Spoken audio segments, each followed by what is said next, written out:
Okay, I believe we are live. Welcome to Talk Time. Let's see, we'll just give a few minutes for people to join into the room, and then I'll introduce you. So, welcome everyone to Talk Time.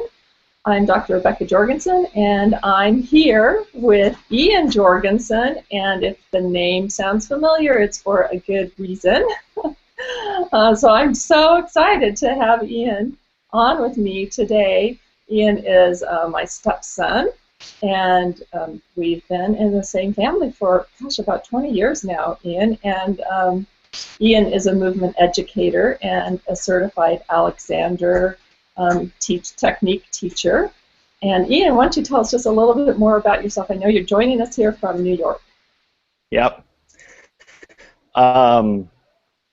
Well, I work with the principles of the Alexander technique, which I can talk about a little bit more later. And I basically work with people on improving how they use their body in any activity. So it's not, it's not just exercise and going to the gym, but the way that they move, the way they sit, the way they stand, the way they walk, the way they put dishes away, the way they brush their teeth. And I help teach them basic principles of how our bodies actually function, which most of us weren't really taught as children. We just sort of cobble together how we use ourselves. And sometimes it goes well and sometimes it doesn't. So I teach people how to get out of the way of their body so their body can move and function in its best optimal use.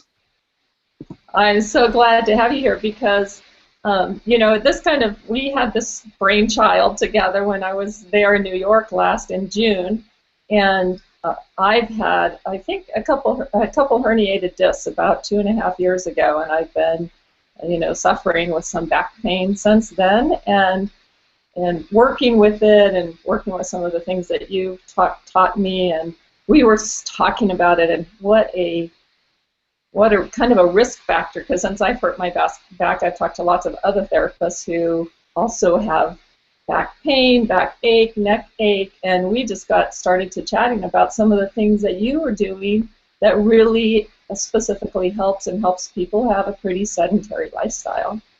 Yeah. Yeah, it's, sitting is just really not good for us.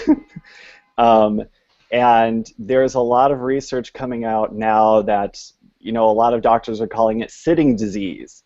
And they're saying how being sedentary for, 10 or 11 hours a day is worse than smoking on our body. And I don't think that information is new necessarily. I don't know if it will be a surprise to a lot of people that sitting isn't great for us, but what do we do about that? For some of us, our job involves sitting, and as a therapist, I don't know if you would feel comfortable in the middle of a therapy session standing up and walking around the room. So yeah, it's not something that comes quite with our training about that, and I know for me, I spend a lot of hours sitting, and after being in sessions and working, then, you go home, you get some activity, maybe you go to the gym, some of us do, some of us don't, do something actively, I try to walk on the beach or something, get out, do a bike ride, but then also I'm doing email, and I'm back sitting again for hours. Yeah. The thing is that when we go to the gym and we sit a lot and then we have a lot of movement going to the gym or biking or jogging, what research has shown now is that doesn't really counteract the effects of sitting for long periods.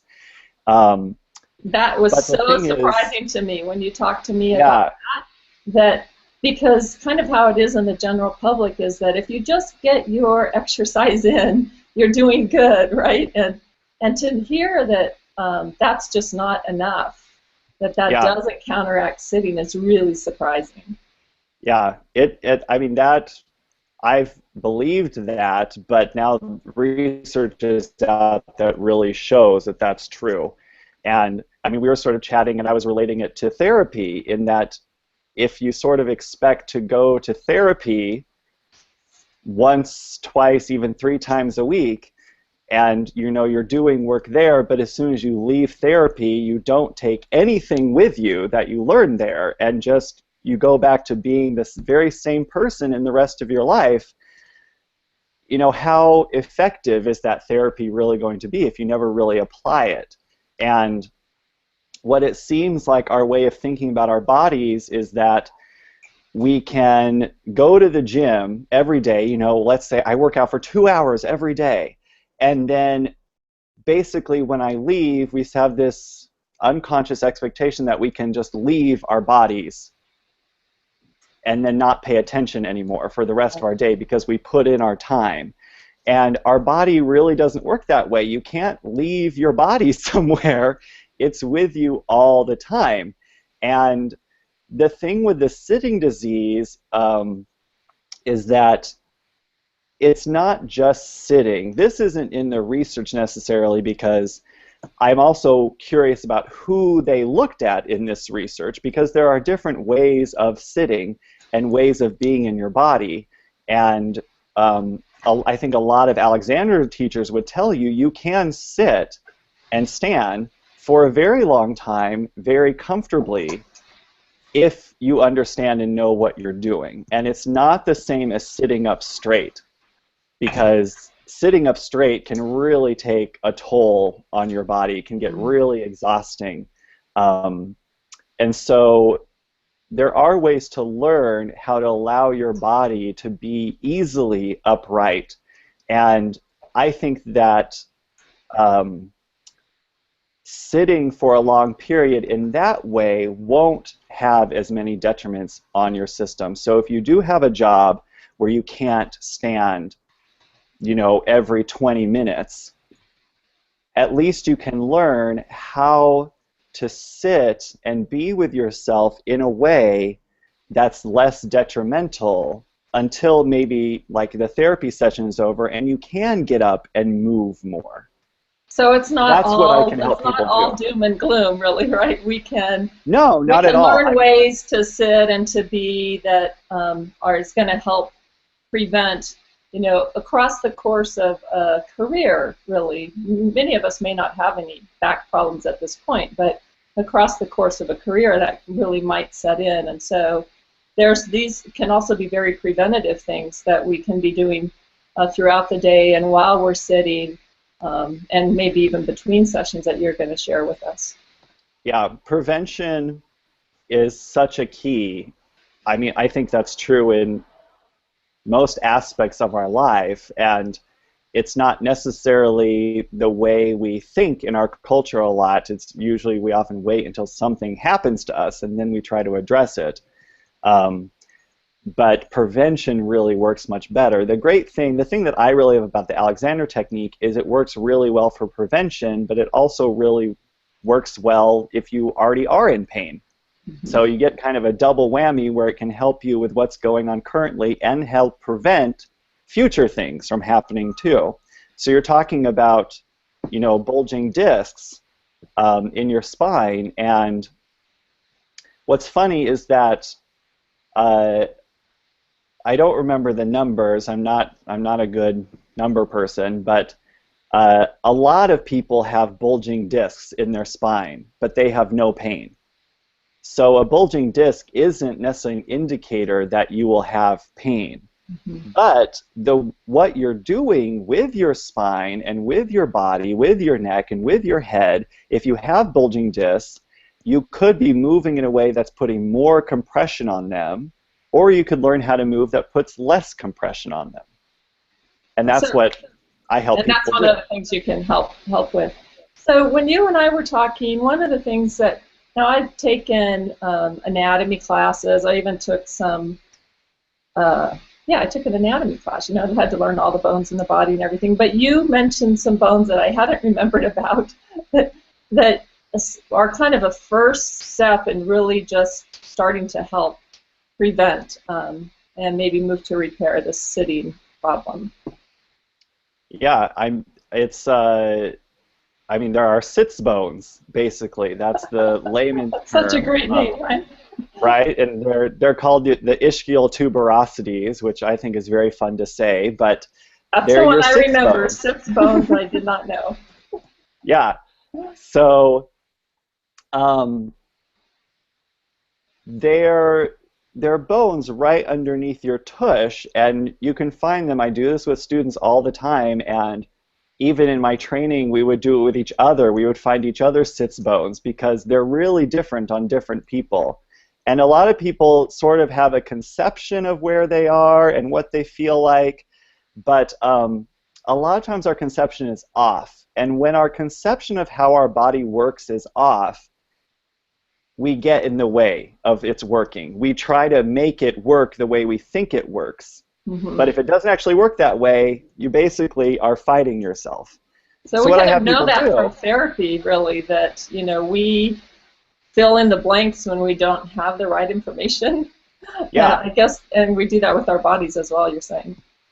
yeah. So with anatomy courses, you know, a lot of times we learn these bones and we learn the muscles, and we sort of see like how they work. But in the Alexander technique, we really start to apply it in a way that it's how your whole body works as a whole organism. And a lot of places now, they don't teach anatomy, they teach experiential anatomy. So it's not just knowledge coming in words and pictures, it's what your own anatomy is. So I And want to go back and have that class. yeah, they're So really how great do we classes. find those sits bones? Because you walked me through a really nice little way when we were together of how to find those and what to do with them. Well, so just take one hand, you want to make a little scoop of your hand, and just lean over to one side, and you're going to slip that hand underneath your tush. And depending on who you are, if you're a man, it's probably going to be farther in. If you're a woman, they're a little wider because women give birth, and so they need a wider opening. And you'll feel under there So a this is in the hard sitting bone. position, and this is in the sitting position. Yeah, as you're sitting. Yep. Slip our hands underneath and find that kind of a round knob. Yeah, you can do both. And I think it's helpful to do both to really see how wide, how narrow they are, what the distance is between them, and that they're bigger than a lot of people think. We often think of them as kind of sharp points that we balance on, but they're really quite round. So if you found them, you can just begin to rock forward and back a little bit, maybe side to side, because it's like you're sitting on your own little rocking chair here. That's a great image. So let's see if all of you are doing what Ian and I are doing and finding those bones and making your own little rocking chair. Making your own little rock. Let us let me know. Let us know if you are finding them. Yeah, or if you're not finding them. Yes, or if you're not. And what happens sometimes, so, well, actually, I'm not going to get ahead of myself. So if you're just sitting there, you found those bones, sitting on the bones, and that support goes right up into your head. So your head isn't trying to be held up by your poor little neck. Your head is held up by the ground, which you're sitting on those firm, mobile bones. So that helps your back structure and it helps your neck, both of those things. And I guess it maybe has something to do with helping your core as well. It does. We can get into core, but that's a I don't always like to get into core. Yeah, that's a different topic. Okay, let's just stay with our sits bones for a minute. Yeah. So with the sits bones and with other things I talk about, I have some like quick and dirty tips for people. Sits bones is one, and along with the sits bones is finding your support. Because a lot of us, it's like we sort of try to sit on our backs or stand on our backs or stand on our necks, and what I suggest to people is just to take a moment and find where are they literally supported from the ground. What is touching the ground? Because that's your support. Your So ribs now, don't do hold you you mean up. that you mean like the chair as the ground, like the bones Yes, on the chair on the ground? whatever like Okay. surface you're Whatever surface. contacting Okay. that's holding you up.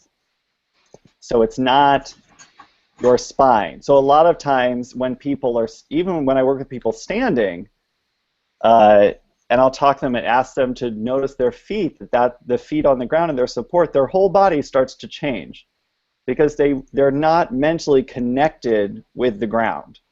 And when we start to connect with the ground through whatever we're touching with, our system loves that. It's understands that that's its support.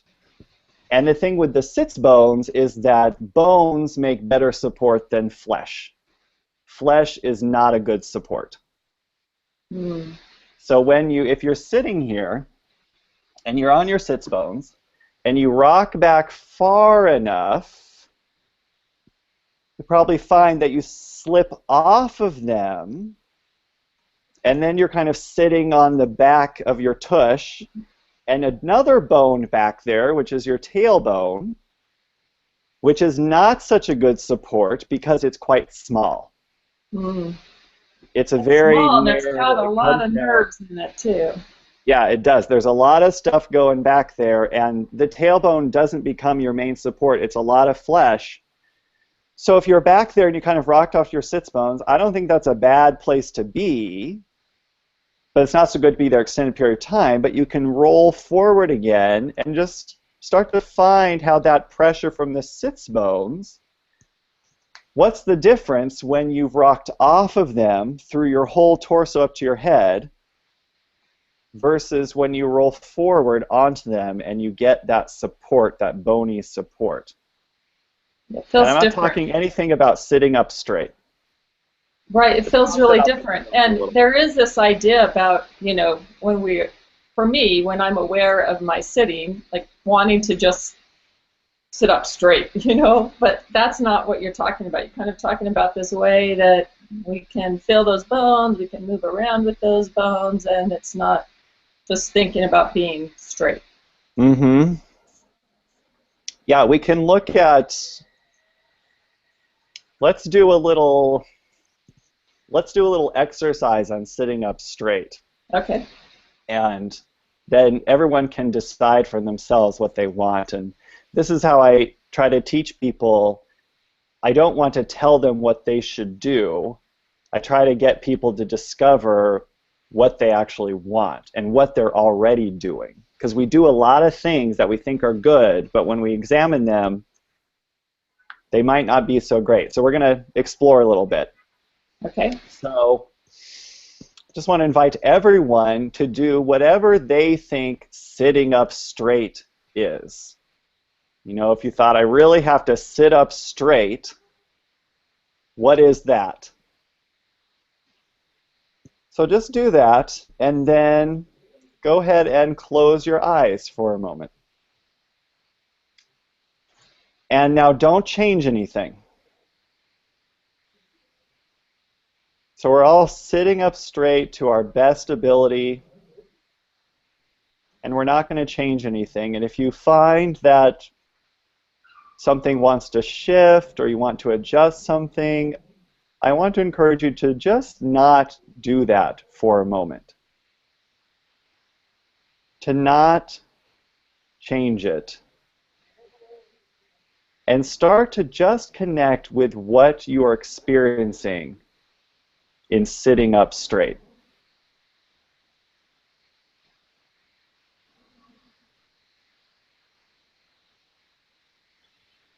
And I really want to encourage us all to stay with this a little longer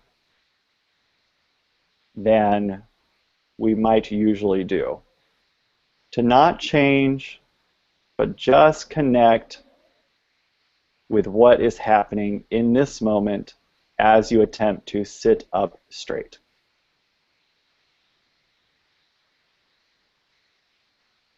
I can feel lots of stuff going on.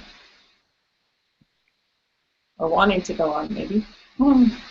So now, before you change, if you found a desire to change, if something came in that said, let's move this way, let's move this way, let's let this change, before you do it, I just want to encourage you to take note of what it is, and then in a moment, allow yourself to do it, but do it with some mindfulness, some consciousness of what you're doing. Instead of just sort of fidgeting around, let yourself move into those areas, into whatever set it wanted to shift. Let yourself consciously move into that and be with it as you begin to move or to let go or whatever the words are for yourself.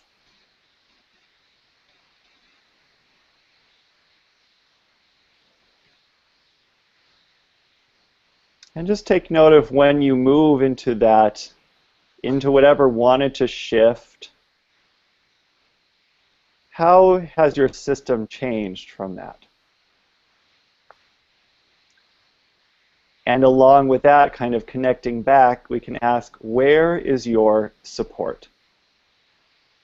So where's the ground? Where's what you're connected with?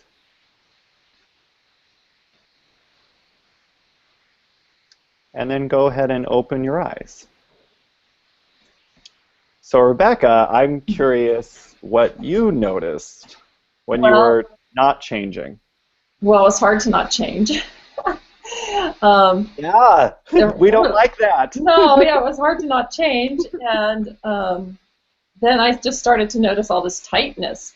Well, it felt tight right away. Whenever I sit up straight like that, it feels tight, and I can't hold it very long. And then I feel kind of bad for not holding it very long because I want to sit up, poised and straight, and so it was hard, and I noticed pressure in my lower back, which is where I have my back pain, and some tightness in my shoulders. It was hard to not move. In fact, I preemptively moved. Every time you just gave us a suggestion to think about moving, I jumped the gun several times. Yeah, so that's your system giving you a lot of good information of saying, I don't like this. I don't like this thing that we call sitting up straight. And yet we all have this conception. I haven't worked with anybody who didn't have some conception of sitting up straight that when we worked in this way was comfortable. It's so interesting. Yeah, I'm sure we all have these messages about sitting up straight, and I can remember my parents. I had these, I didn't know it at the time, but I had these short muscles here across my shoulder, from my shoulder to my whatever bone that is here, and so I round my shoulders up, and so when I was growing up, my parents were constantly telling me, sit up straight, shoulders up, sit up straight, shoulders up. And they even considered putting me in a cast to try to get my shoulders up. They didn't, but it was like such a focus, such an area of focus. Yeah. So I'm always kind of conscious of like, I should sit up straight, Yeah. Oh my goodness. When I I bring things like that into my classes, into my sessions, that in therapy, we have all those things that are talking to us from our past, but it talks to us in our body too. That's still, your parents are still in your body telling you to try to sit up straight. Mm-hmm. And that thought is stronger than your body telling you this is no good. And in my work, I have a really strong belief that our body is not flawed, that our body works really well. So humanistic of you. Right? And a lot of the stuff that we do, this was the analogy I was making the other day with a student of mine.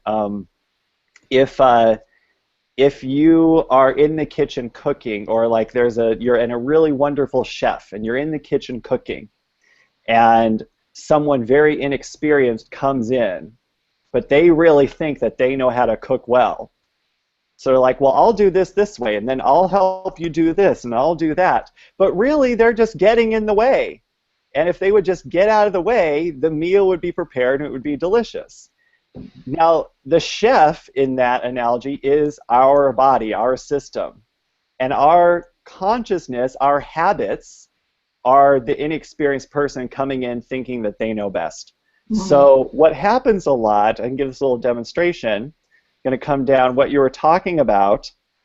The way I would work with you, in one way I would work with you, and I'd work with you in a lot of ways, is that if this is pulling in, mm-hmm. it's pulling in for probably a lot of reasons. And it's usually an active pulling. Now, if you try to sit up straight, what you have to do is make a stronger pull that pulls you back. Boy, do I know it. And that doesn't mean that the original pull isn't still there. It's still there, you've just counteracted it with something even stronger. So now instead of one pull, you have two that are fighting each other. Mm-hmm. So what I do in my work is I start to help people understand how they don't need the original pulls in the first place. Mm-hmm. And we start to discover why they're doing them and how they can let go of them and let their bodies start to reconnect. And the thing with those pulls, though, is that they're not isolated, because our body is not a lot of isolated parts. It's a whole organism. Mm-hmm. So sometimes we might not be able to get rid of those pulls because they're actually coming from somewhere else. So it could actually, so I don't want to spend too much time on me and my physiology here, but it could actually, or my anatomy, it could actually come from my pigeon-toedness when I was little as well, maybe. Yeah. And okay, can we, oh, I don't want to interrupt you, but I'm really interested to go back to when you had us move on, after you released us in the exercise, to move, what that was like. Yeah. And so here Liz is asking, are you saying we don't need to be sitting up straight, especially if it doesn't feel good? Well, yes and no, Liz, that the sitting up straight is typically, when we try to sit up straight, it's a posture that we are trying to hold. And our body is not made to hold things stiffly. Our body is made for movement. So I don't know if you had the experience when I was asking you to sit up straight and not move. Rebecca and I were having this. I had the same experience, how uncomfortable it was to try to sit up straight, because that kind of is inherently this posture that we want to hold on to. We really like to find the right place and stay with it. But you cannot stay in a place if you want to keep living. That's static, and we're not static beings. We're not static creatures. I don't know if this is in your thinking, but when we think, I'm not saying, don't sit up straight, meaning collapse all the time. And that's the tricky thing, is that for most of us, it's either one of those two options. Either we sit up straight and it's tense and it doesn't especially feel that good, and then we let it go and we slump and that feels better, except for we could do the same exercise with slumping and stay there for a few minutes and start to connect with how that doesn't feel so good either. All this pressure inside your lungs and your stomach, it all starts to feel tight in a different sort of a way, squished. So the point of this sitting up straight isn't to talk about sitting up straight is bad or slumping is bad. It was more to demonstrate about how when we connect with being so still, we generally want to start to move. Mm. And in therapy, in anything where we sit, it really applies to anyone with a sitting job, but especially in therapy, because you're connecting with somebody else, it's very easy to get disconnected from what the signals that your body is giving you. So that's why I want to do this exercise, to just be with ourselves for a moment and recognize how very quickly we don't like to stay still. Mm-hmm. And yet in therapy, when we're talking to other people, we will be still for a very long time. And I was sort of thinking, wouldn't it be fun? I don't know if you have any clients or patients who would be willing to do this. If you filmed yourself as a therapist during a session, and then just to watch yourself, and watch yourself and take the positions and how you're sitting as you're in the therapy session, and feel what it's like to just sit there when you don't have to pay attention to somebody else and you only have to pay attention to yourself. And I bet you'll find, similar as we just did, that you probably can't stay in that position as long as you do in the therapy session. But it doesn't mean that those signals aren't still being sent. We're just sort of blocking them out because we're paying attention to somebody else. Mm-hmm. But the more we can open up to ourselves and be with another person at the same time, you know, you get to take care of yourself and you're helping your patient at the same time. And that takes practice. Like, you know, I relate to therapy a lot. It takes practice. This is body therapy. That's still about your mind too.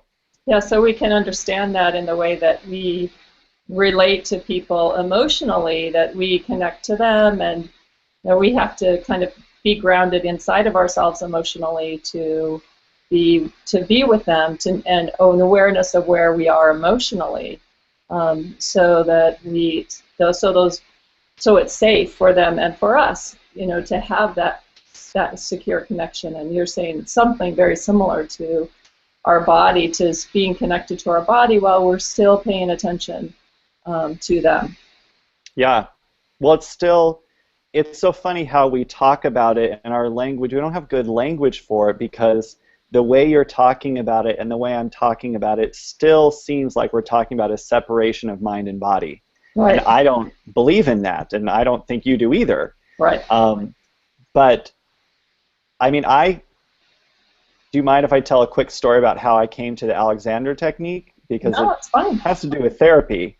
I really, as you know, I've really had a lot of issues with depression, and I tried different forms of therapy with not too much success, and it wasn't until I took a lot of lessons in the Alexander technique that I realized and really started to understand that when I was mentally depressed, I was also physically depressed. I was literally depressing my body. And it's very hard to unlock mental depression when you're physically depressed. And I was a dancer, I did all sorts of exercise, but the thing is that I could stand up tall and, you know, stand up straight and make it look like I had good posture, but internally all that posture had this sort of quality to it. It was still depressed, even though it looked upright. Yeah, suppressed, compressed. Yeah, exactly, kind of the same thing. And through the Alexander technique, I started to realize and understand how to undo that sort of compression, depression, suppression in myself. And when that started to happen, I realized that my mind really started to open up as well, and my depression got a lot better. And then when I actually went back into therapy, it's so much easier. Sometimes when I'm in therapy, I'll be talking about something upsetting, and I'll notice how I'm, like, what's happening in my body as I'm talking about it. And I'm very skilled now, and this is why I teach people how to become skilled and to let go of that. Not to fight it, but how to let it go in the first place, to honor your body, can do its own thing, and immediately my mind shifts. Whatever I was talking about loses a lot of its power. Mm-hmm. So, you know, I just sort of think in therapy, if, you know, there's two of us sitting there and we're sitting sort of, you know, if somebody's sitting this way, or if the therapist is sitting this way, you kind of have two people with this sort of energy.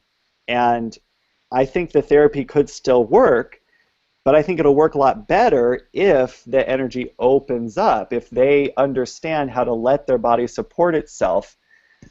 Your mind opens up too.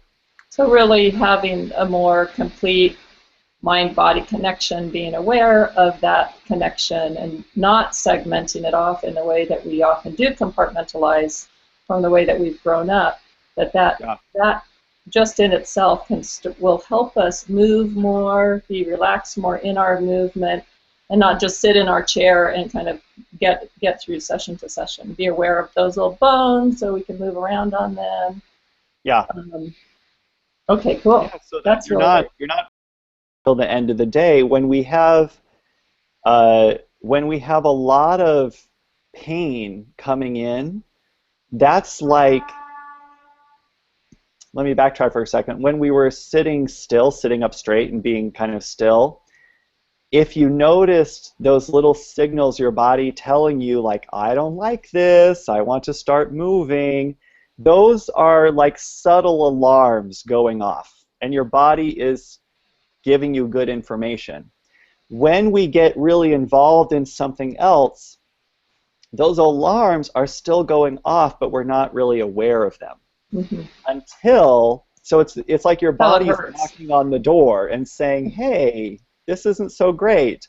And then you get at the end of the day, and your body isn't knocking on the door anymore. It is pounding the door and trying to like get at you, saying this is not okay. And that's what a lot of pain can be. That's a perfect analogy for perfect analogy for any of the EFT therapists that are in the audience, because we have this pursue withdraw pattern, and we often use the poke, poke, poke, poke, pound on the door, try to get through until we can get that attention. And really, by the time we may have that awareness, it is in pain, and then we're working on repair rather than prevention.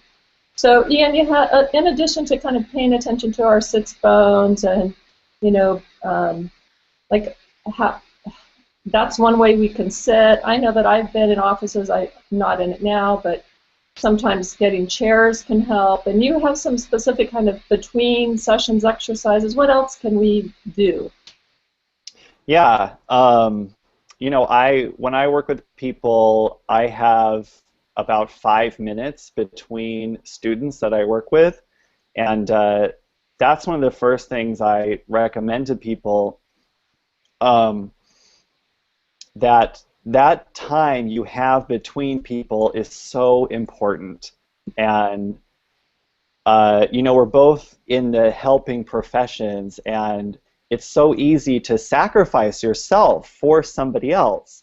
But if you're really sacrificing yourself, how effective are you going to be in helping somebody else? Self-care is so, so important. Yeah, so take that time between people. And I have a few different things that I do. A lot of times I will just lie down. I'll get a few paperback books, maybe about 1 or 2 inches thick, and put them under the back of my head and lie down on my back with my knees bent and my feet on the floor. Or if that kind of tugs on your back and is hard on your legs, you can lie down and put your calves up on a chair so your legs are bent kind of 90 degrees. And you just want your head supported a little bit so that your head isn't falling backward into the ground. That puts a lot of strain on your neck. You just get your head supported, your neck can start to release. Just for 5 minutes, it'd be great if you could do it longer. And actually, I recommend that people, at the end of the day, before you just go get in your car, especially if you've been sitting all day, don't just go get in your car. It's hard, but we're talking about building new habits.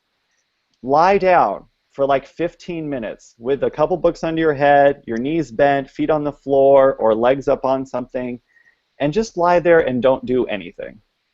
And it sounds so simple because it is. Sounds so and a lot relieving. Of people won't do it because it's so simple, but it really is. It allows, there's so many reasons it's good for you. Literally, it changes your relationship with gravity, and your spine can start to undo. You don't have to hold yourself up anymore, and your muscles can start to release. And it sort of bookends your day, so you're not taking all the tension and all the habits you had in your day and then going home with them or going to the gym with them. Like releasing before you go on to it. Like releasing before you go on to another segment. Yeah, So exactly. let me just recap what you've told us so far. One, exercise, like a block of time exercise, does not counteract all day sitting. We need to be moving in between times. One thing we can do that can be really helpful is to be aware of those bones and actually have a surface that we sit on that we can feel them in, because if I'm sitting in a really cushy couch, I'm not going to feel those bones. So that might be one thing. And so use those bones, stretch out, like move during, maybe stretch out between sessions, and lay down before the end of the day. Cool. Yeah. There are some other things too. Okay. I just wanted to recap. Yeah. I think squatting can be a very nice thing to do, and a lot of people can't squat. So what you can do to help yourself out, if you have a door, if you open the door and stand facing the side of the door, so the handles on either side, you hold each handle, that gives you a little support, and then start to let your legs bend, and you basically, that handle, you can hang back from it a little bit so that your feet stay flat on the ground. The key to that, though, is when you hang back, I'm using that word hang loosely, it's not a hang as in collapsing from the door. The real key in it is to be lively, not stiff, not straight, but lively in your spine, and then squatting down, and for a lot of people, it really just helps relieve their back, and it gets nice and deep in your hip joints, just really gets this nice motion through your body, and then you can use the handle to gently bring yourself up again. So if you don't have time to lie down, you can do that. You can do a standing lying down where you just go lean against a wall and let your legs bend a little bit. Basically just starting to let the wall come into your back and support you. Yeah, those are kind of nice things to do in between. Still, though, I just want to emphasize that even better than that is learning how to be with your body. And being I have a couple adjectives I use a lot. So as you're sitting here and you have your sits bones underneath you, and I don't know if anybody's noticed, but if you've been kind of watching me, you might not be able to see it so much. I've just been subtly moving the whole time I've been talking. I haven't really been sitting still. And if you haven't seen that through this video, maybe that's a good thing, because it can show you how subtle it really is. So if you're in a therapy session, this subtle movement running through us, one of my teachers calls it the internal dance. When we can connect with that, that's that subtle movement we can have that will help counteract sitting. So the adjectives I use a lot are a snake spine or a juicy spine, and connecting with those two things. So a lot of times when I've gotten a little distracted and I start to feel my body talking to me, I say, oh yeah, snake spine. And you just let it start to come in, and it's snake spine from your support, from the ground. Wow, and it doesn't have to be a big deal. It can be so subtle. So that is so nice that we don't have to, think about doing big sort of things to counteract sitting all day. We can just have this awareness about dancing, having our spine, move around a little bit, be a little snaky. What was the other? Juicy. I like juicy spine. Juicy, right.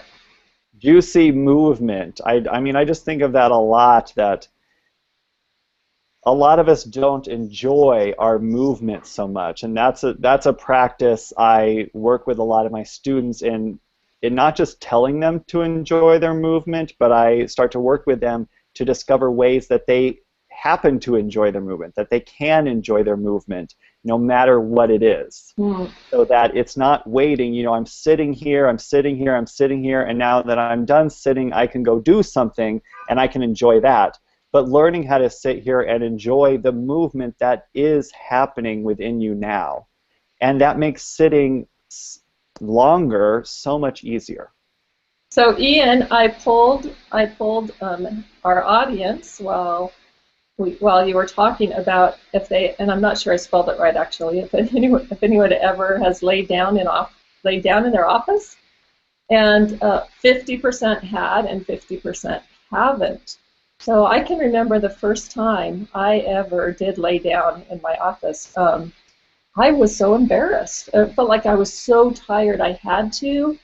But I closed the door, I locked the door. I think I even laid down in front of the door. I just thought somebody's going to see me, or when I get up, I'm going to look disheveled. Or I had so much shame about laying down on the floor. I can do it. We're getting some more yeses now as I talk. Maybe some people hadn't seen the poll. So I don't know, it took some practice kind of to feel okay doing that. Yeah. It's so funny that taking care of ourselves isn't really supported in the general thinking of our culture. That, like, that thinking of push through it, if you show any weakness, then you're a wimp, or something, is still there, even with therapists. Right. And even with other people I know who are, their whole life is about taking care of other people, but there is shame and embarrassment about taking care of yourself. Yeah. And that makes me so sad that we're afraid to take care of ourselves, and we sort of have this conception.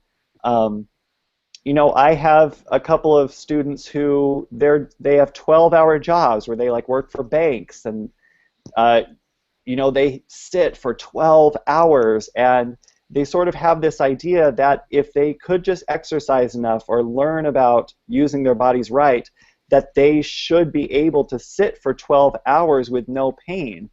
And I'm not convinced that our body is capable of doing that. No matter how good you are, I don't think that's good for your body.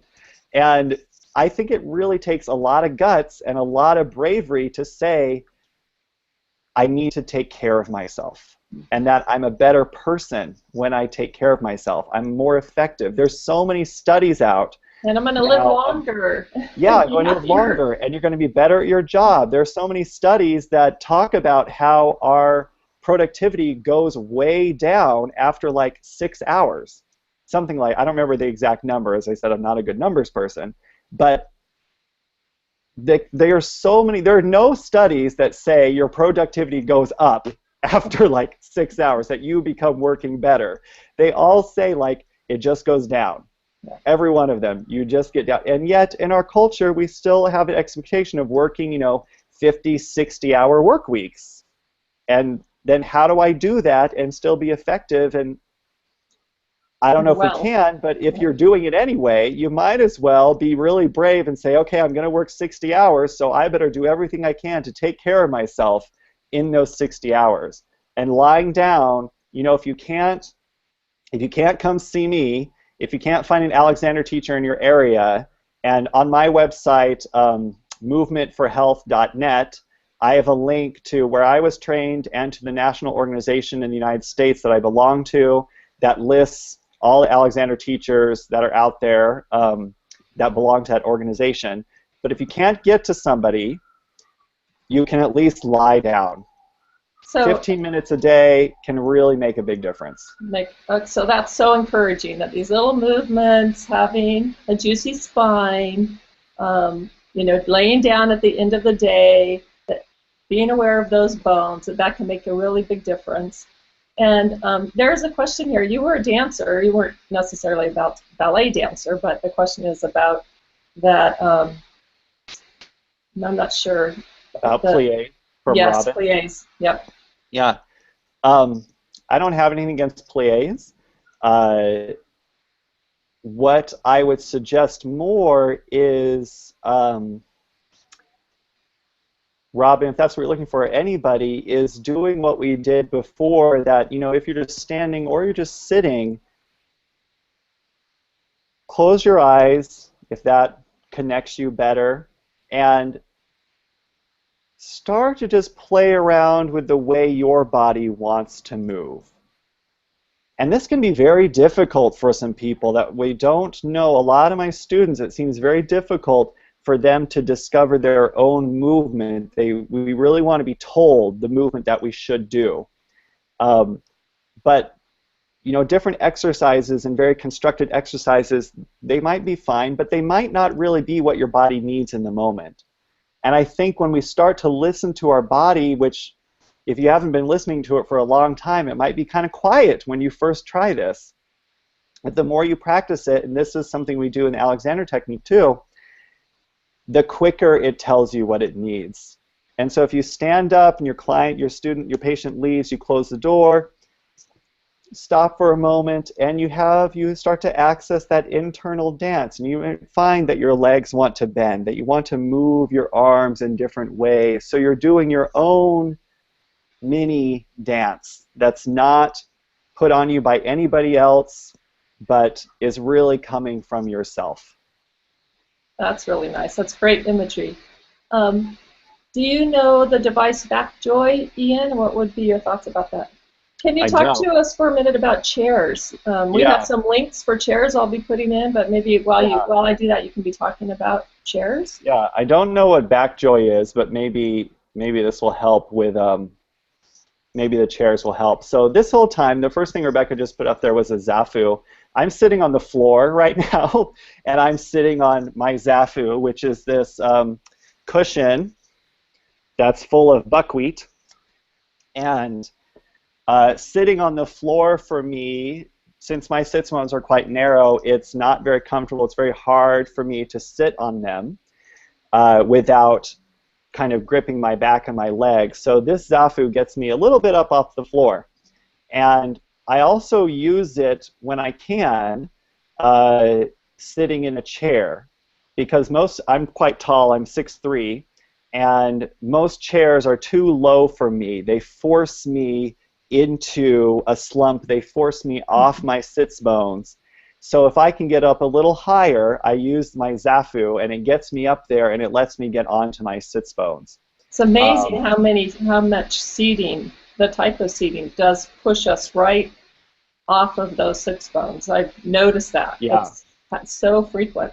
Yeah, and so I'll tell you about a bunch of different chairs, but I just want to throw out there, if you want to put this link up at some point too, there's a really wonderful book called The Chair by a woman named Galen Kranz, who is a professor of sociology, and she's an Alexander technique teacher. And it's all about the history of sitting and chairs, and it's fascinating reading if you're interested in what the chair is, where it came from, how it's designed, because what she found in her research is that most design is not body-conscious design. It's about the architecture, the look of a chair, and even some chairs that claim to be about body design still, it gets sort of subsumed to the aesthetics of a chair. So the Capisco, I think, is a pretty good chair.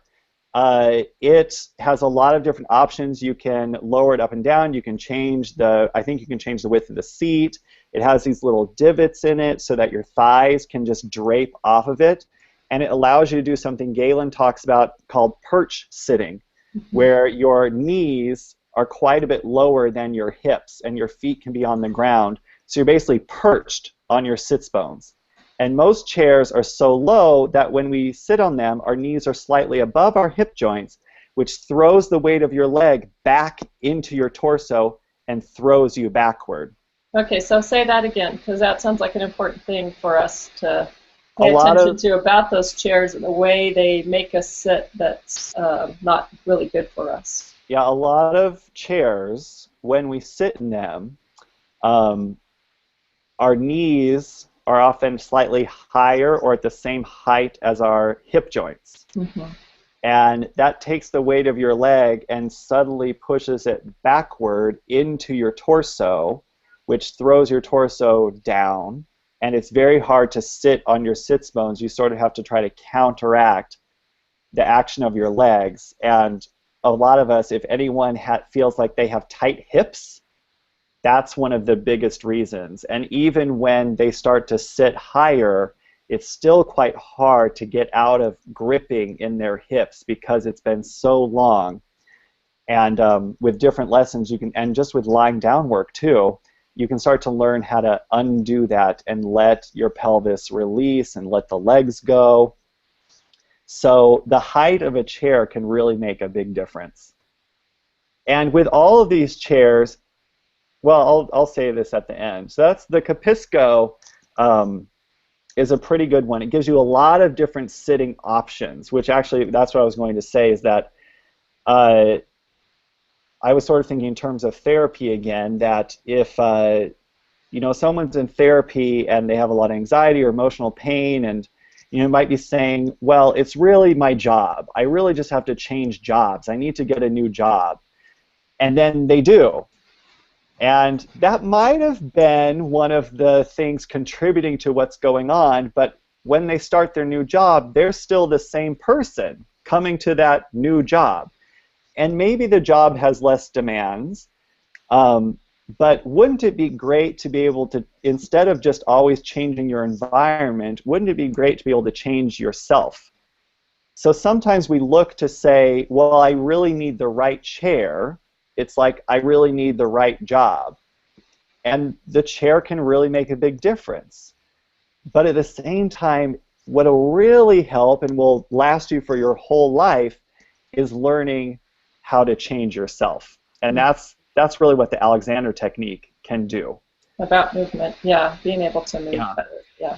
So let's see, what else did you put up there? Did you put up? I put up all the chairs, and since we're getting close to wrap up here, so you had a couple other books I'll put up about back trouble and how to learn the Alexander technique, which I'll put up. Yeah, so you can look at the different chairs. I like them for different reasons. The last one, the Le Corbusier Chaise Lounge, is super expensive, but someday I would love to get one. It basically supports your body in this really lovely, elongated way. Yeah, it's on my wish list for sure, along with the gravity balance chair. That's a pretty spendy one too, but I thought I would just throw it up there so that people could see different things. And the point of a lot of these chairs, like the Move chair, the Capisco, and the Actulum chair, they have some movement in them. So they help support you in moving. That's Galen Krantz. I listened to a talk by her recently, and she said, when people ask her what the best posture is, her response was, the best posture is the next one. And the whole point is that we're moving and not being static, and how to connect with that. So yeah, those other books that I sent you are really great resources too. Back Trouble is really great. I love How to Learn the Alexander Technique, even if you're not taking Alexander lessons or can't take them anywhere. I think it really gives a lot of good information about how our body works and how you can think about it and how you can explore it on your own, even if you can't find a teacher. Oh, that's fantastic, Ian. It's so very helpful to just bring that kind of into our awareness. One other thing that I've done, like you're sitting on the floor, one of the things that I've done is try to stand up, get my laptop up, put it, and have a desk where I can be standing when I'm doing computer work. I do a lot of computer work, and that helps a lot, just to be able to, in fact, I'm standing now, so I can easily be moving around, and that's also very helpful too. They have these portable stands now that you can put on top of your desk that raise and lower. That's, I think, is also quite helpful. Yeah, I'm sitting on the floor, but my laptop I have about 7 books underneath it, so it's risen up so that my eyes would right at the screen. And if I spent more time on my computer, I would definitely buy a wireless keyboard and separate screen and keyboard. That's, there are little tricks you can do. And if anybody has specific questions, I'm happy to answer them if they want to email me or call me. I mean, this is my life's work, so I'm happy to talk with anybody, even if they're not in New York, if they can't come see me. If they want to find an Alexander teacher where they are, I'm happy to help in any way, because I really think we sacrifice our bodies so much to our own detriment, and we really don't have to live that way. And it makes me so sad to hear how much pain people are in, that a lot of it can be helped and prevented, and you can learn a skill that will With last some little you things, right? for all life. Yeah, and it's, no matter what happens to me, the skills that I've learned, they're not going to go away. Even if, I break my arm or break my leg, I will still have these skills, because the skills aren't based on a particular posture or a particular place. They're based on how your whole organism works and how it is right now. And that's a really valuable skill. Thanks so much, Ian, for being on with us. I really appreciate your time and your generosity and your skill. Being an educator, it kind of runs in the family. I'm so happy about it, and it's just delightful to have you share you with in my profession with other people that I love. So it's a really nice thing for me to have this all kind of together today. Thank you so much, and I will recap this, send out. People, of course, can watch the replay. And then I just also want to say that I've got a little Facebook group going. That's a private EFT Facebook group for therapists. And I'll put some of these tips, I'll recap these tips that you gave us so that we can all be working on remembering our sits bone, using the door, stretch, lay down, have that snake spine. So thank you so very much.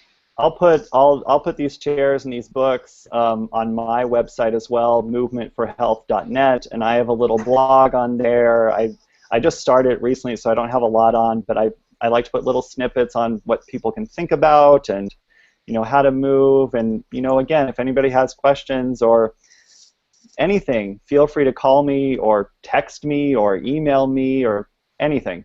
Okay, I've put your website back up in the chat box and encourage people to contact you as well. Thank you so much for your generous heart, Ian. Thank you. Bye. Bye, everyone. Bye.